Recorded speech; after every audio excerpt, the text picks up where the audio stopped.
Hi everyone. Welcome back to Woo Can Cook. My name is Wesley, and this is a show where we are slowly cooking our way through all of the food from my childhood. Today we're diving back into our series dedicated to Chinese comfort food classics with a Sichuan chicken or Laziji. For those following along, a few weeks back we dove into the deceptively mysterious dish that we all know and love, known as Hunan chicken, which is defined by its use of fermented black bean and a heavily reduced sauce base. After doing a bit of research on this dish though, it led me down the rabbit hole of sorting out not only exactly what is Hunan chicken, but also how does it differ from its contemporaries such as Sichuan chicken, and so here we are. For those piecing this mystery together along with me, the Sichuan Laziji, or literally spicy chicken, is sometimes also referred to as mala chicken and has a few unique qualities to it that set it apart from other chicken dishes. Probably most obviously, it's defined by the inclusion of Sichuan peppercorn, which gives the dish, as with most Sichuan cuisine, its unique numbing spice quality. In addition to this though, Sichuan chicken is specifically defined by its use of dried Tian Jin peppers. Those following along may likely have seen these peppers come up in all sorts of contexts on this channel, both in stir fries as well as chili oils, garnishes, and everything in between. For our dish today, however, we're going to capitalize on the wonderful aromatic qualities of these peppers by simmering them in oil to draw out their aromatics, then frying our chicken in that oil to impart those spicy qualities. Okay, so let's get into it.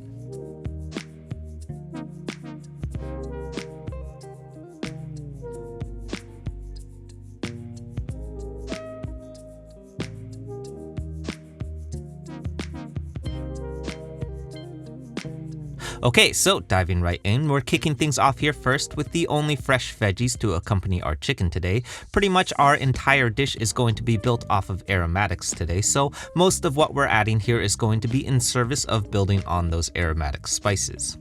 This is 4 cloves of crushed and minced garlic to start, followed by 1 inch or about 1 tablespoon of fine minced ginger.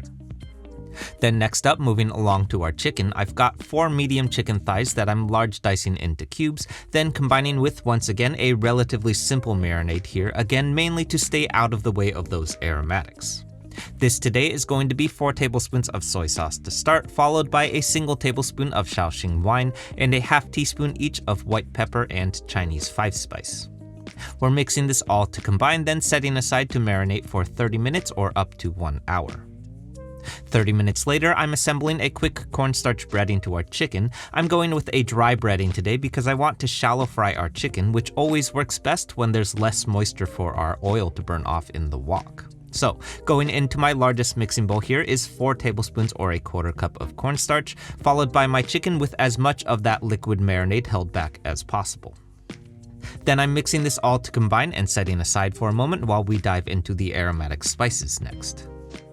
Okay, so moving on finally to the main event, our spice blend. You may notice we are essentially drawing once again from the same spices that you might come across in a Chinese 5-spice blend, which of course should pair really nicely with the Chinese 5-spice that we just put in our marinade. Go figure.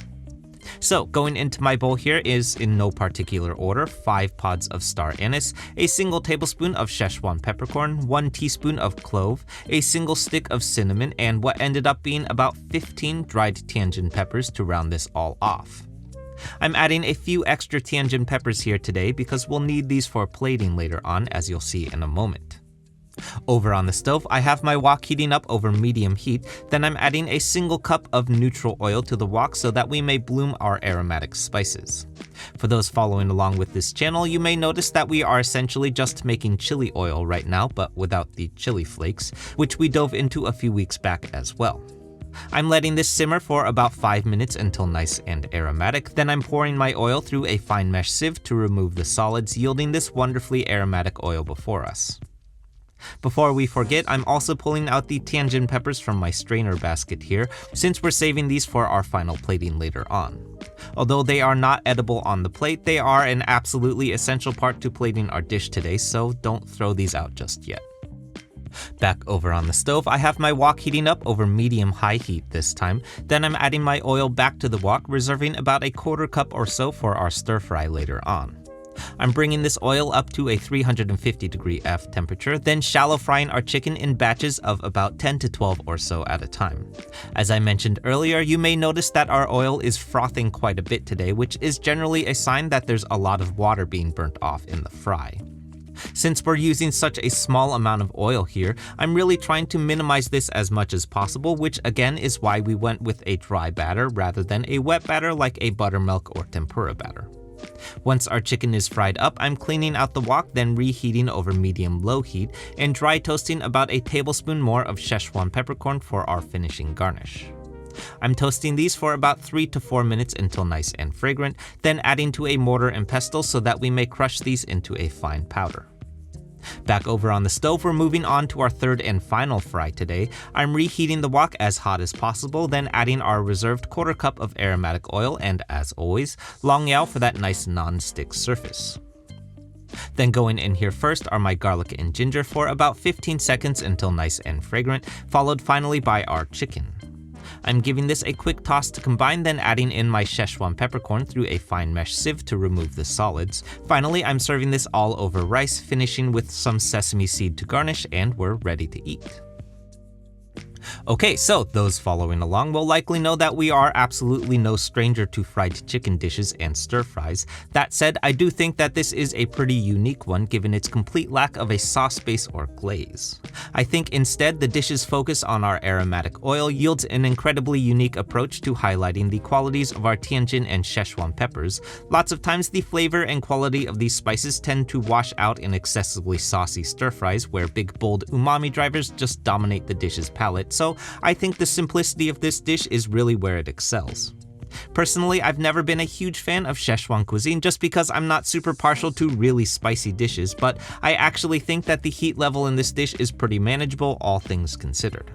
Despite the lethal looking peppers that garnish our dish today, I think the heat level here is pretty moderate and really allows for our spices to come to life in the dish.